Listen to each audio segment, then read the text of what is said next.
امبارح كانت جارتي متقاتلة هي وزوجها.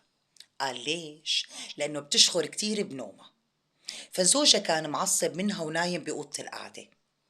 فقلت له ليش يعني؟ وإذا نايم بأوضة القعدة مني ومنك بضل نايمة بالغرفة وقافلة الباب، وإذا عم أشخر خليه يتنغم على شخيرة. بس الحكي بيناتنا أنا ما بشخر أبدا. بس استغربت انه كمان كان جوزي مرتين ثلاثة لقيته نايم بأوضة القعدة. فقلت يا بنت سجلي صوتك انتي ونايمة، حطي الموبايل على التسجيل شوفي شو صوتك انتي ونايمة. ما كون انا التانية بشخر؟ مستحيل، مستحيل انفهد لا تشخر. سجلت صوتي، نسمع سوا.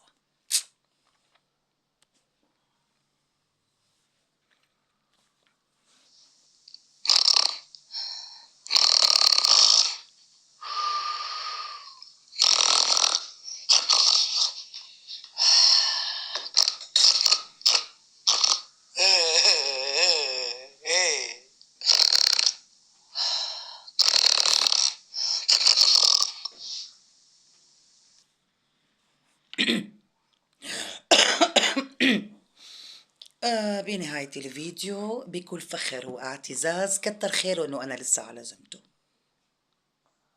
إلى اللقاء.